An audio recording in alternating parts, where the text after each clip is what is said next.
This is Hour of Glory. Our hero has 1 hour to get in, find 3 sets of matching intelligence cards. He doesn't know which card is in which room, and he's got to do that within that 1 single hour. Set against him are the doors. They're locked. Set against him are the sentries. They're looking out for him and will kick his butt if they see him. Set against him is the Commandant, who wanders around the base, deliberately trying to find him, raise the alert, call out the guards, and have these intruders shot. Step 1 for the guy. He's outside the base at the moment. He's got a door in front of him. He has 2 choices. 2, you hear me? He can just spend 2 minutes off the clock and automatically open the door. Alternatively, he can roll 1 die. If he scores a success, in this case 4+, he opens the door, and it's only taken him 1 minute. If he fails and he rolls a 2, it's taken him a minute and it has not opened the door. He has not got into the base. Let's see what happens here. We get a 3. Oh dear, he's spent a minute. Let's tick this down to 59, and he hasn't got that door open. That's the end of his turn. He can't move into the base yet. Game over. It's now over to the evil Commandant's turn. He rolls a die for movement and knocks over guards while he's at it. He's rolled a sadly pathetic 1. That means he can spend his point to open his door. That's it. End of the Commandant's turn. The clock ticks down 1 minute. So 2 minutes have already gone and our guy hasn't even got into the base. Okay, this time he's been let off lightly because the guard here, or the Commandant, has only moved 1 space. So our good guy is now going to spend 2 minutes, quite deliberately, opening that door. So he gets an automatic success, but it ticks down the clock 2 spaces. Okay, so it's now 56 minutes. His turn isn't over yet. He can still move up to 4 spaces. But he moves in here and he stops at this point. And the reason he stops is this guard is here. This guard, 1, 2, 3, 4, can listen up to this position here. He can hear anybody moving here. So this guy moves in and he stops. He wants to try and get this intelligence in this room here. So he's just going to stop there and end his second turn. So it's now over to the Commandant. He rolls a die for movement. And it rolls all the way over here and gets a rather sad, pathetic number 2. He moves through. That's 1. And he closes the door behind him for 2. It's important he keeps those doors locked because they slow up the good guys who are sneaking around, makes them have to spend time opening those doors. Okay, so that's the end of the Commandant's turn, and now it's over to our good guy. Now what he's going to try and do is to sneak up on this guard who's actually looking that way. If he moves into these 4 spaces, this hearing range, and he just walks normally, the guard will turn towards him, will see him, will hear him, and raise an alert counter, which this good guy doesn't want to happen. So he's going to try using his sneak skill. And a quick check here.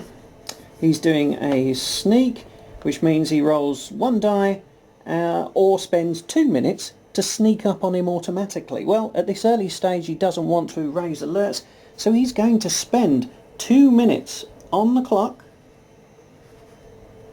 to automatically, 1, 2, 3, sneak up to this guard here. Now as he's next to that guard, he can also make an attack, and he can do a sneak attack. Let's check the thing here. That means he's going to roll 3 dice. If he gets a single success, he automatically eliminates the sentry. If he doesn't get any successes, then well, that sentry's alerted and will start raising the alarm basically. So let's roll 3 dice here and see if we get a success. Again, I'm looking for 4+. Hey, look at that. I've got 2 successes there. That's sufficient. So I'll just nip over here, grab this alternate alert counter, but in this case, the reverse is a body counter. So I'll take this guard off the board, and now we've got a body left in there. If this Commandant happens to see this body, that's going to turn it from a body into an alert counter. And the Commandant wants alert counters because once each alert counter which goes onto this track here can be turned into a guard who comes out running. He can call out the guards when there's only 1 alert token, 2, 3, however many he wants to wait for. Obviously the longer he waits before he calls out those guards, the more guards he'll have to chase down the good guys with. 3's a good number though. 3 guards is usually enough to ruin the good guy's time. Right, so it's over to the Commandant again. Let's roll a dice, see how many movement pips he gets. He's got a 4. Okay, so 1, 2, 3... no, 1, 2, 3, 4. Oh, right, so he's heading this way now. Hasn't quite got into this corridor yet. But if he comes around this corner here, he can see up to 8 spaces. So my guy needs to get through this door quickly before this guard comes up here. But he's left this body. That's an alert token. He can try and dispose of that body. And if you'll bear with me, I'll just look up how he does that. Right, the end of the Commandant's turn ticks the clock down another minute. So, conceal is a stealth action, 2 dice or 2 minutes. Okay. Alright, so our good guy is now going to try and deal with this body. He can roll 2 dice. If he gets a success, he does it in 2 minutes less the number of successes he rolls. If he doesn't succeed, then the body's still there and he's spent 2 minutes. Alternatively, he can choose to spend 2 minutes and automatically achieve success. So, considering he needs to get on with this quickly, our hero's going to spend 2 minutes to automatically dispose of this body. So this alert token comes off the board, the Commandant can't find it. But he's now spent 2 minutes. He can move up to this door here, but of course it's still locked.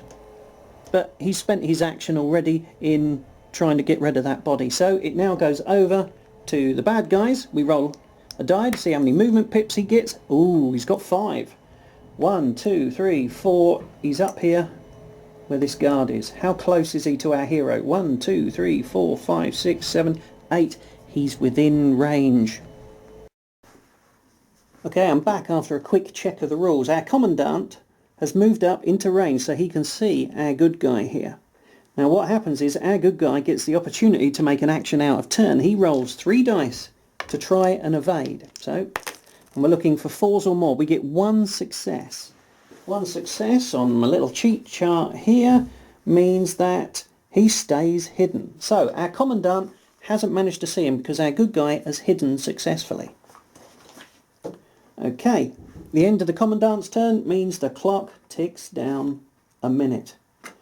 So here we are, we're only a few turns in and already we're down to 50 minutes. That's 1/6 of the time gone.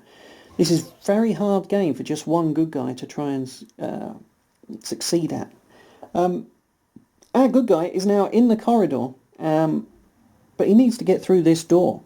So he's going to spend 2 dice. He's going to take a risk here and try and sneakily open that door. But before he can do that, we have to make an evade check. Because if he stands up, then the Commandant's going to see him. So we have to see how we do for the evade check first of all. And I'm doing quite well here. I rolled 2 successes, knocked over the door. And 2 successes on an evade means you can stay hidden and move. It doesn't allow him, unfortunately, to open that door. All he can do at this point is move. Right, so he's going to spend his 2 minutes to move. He's going to spend 2 minutes to sneak. It's too dangerous to stay in view of him. He gets to move 4 spaces. 1, 2, 3, 4. So he's now out of sight of that Commandant. But he has just spent another 2 minutes to sneakily evade. So the clock's down to 48. It's now over to the Commandant, who gets to roll his die. And look at that, he's got a massive 6. That means he's able to chase him. 1, 2, 3, 4, 5, 6. So he's closing the gap on our hero here. Our hero really needs to try and get through a door, get some space between him and this bad guy. End of the Commandant's turn, the clock ticks down 1 minute. And I think I'll end this how-to here, but you can see the sort of thing that's going on. There's various skills, there's equipment you can get to give you bonuses on certain checks, extra weapons you can get to help you take out the bad guys, including shooting weapons. And that's something I'll just sort of show you. Let's pretend this Commandant's back up here. Let's say our hero is here. Let's put our guard back at the door. But let's say actually the Commandant was round here. So the Commandant can obviously see our good guy. Right? Let's also say that he's seen our guy, and so combat takes place. He starts shooting at the Commandant. Now shooting can be heard up to 12 spaces away, so that means that all the guards within 12 spaces turn towards the noise. This turning towards the noise also happens if you're not sneaking. 1, 2, 3, 4, 5, 6, 7, 8, 9, 10. Yep, so this guard would hear the noise as well. He turns to face. That means that they also are alerted, which I haven't got enough counters out for, but let me get one. Oh, come out of the bag, you. Right, so these guards have turned towards. Oh, 1, 2, 3, 4, 5, 6, 7, 8. Yep. So this guard would turn towards the noise as well. Yep. And the one who's behind this door here, he'd turn towards it. And all of them have alert tokens. Now, it might be advantageous at this point for the commander here to change his policy. If he stays in a combat, he might possibly kill this guy, or he might only wound him. But if he dies, then a new commandant spawns way back up here again. What it might actually be advantageous for is the commandant to sort of step through the door and spend a few turns coming over here to collect these alert tokens. As he moves on to it, he takes the alert token, resets the guard. That alert token goes onto the standby system over here. If he were then to sort of start collecting these, and he starts adding them turn by turn onto his alert, resetting the guards at the same time. He's now got 4 alert tokens. That means when it's his turn, he can now call an actual alert and get 4 more guards onto the board. And these guards are active. Like him, a die is rolled to see how far they can move, and these guys will come storming out of the doors here down towards the good guy. So rather than one guy with a pistol, you've got 4 guards with a rifle to take on the good guy here. And so that's why you want alert tokens, why you want to spot the good guys, but not necessarily call the guards immediately. Okay. Sounds like she's nearly finished the cleaning upstairs now, so I better put this away.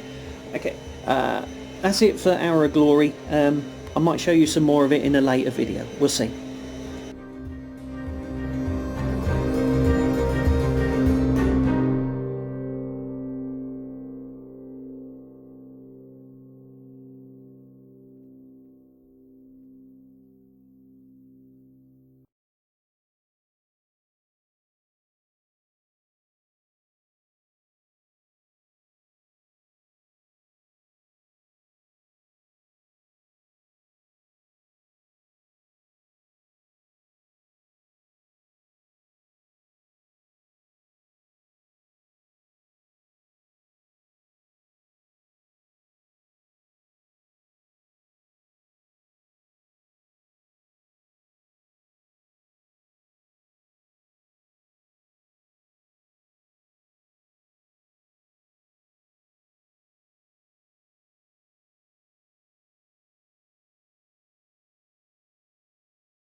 T-Rex hands!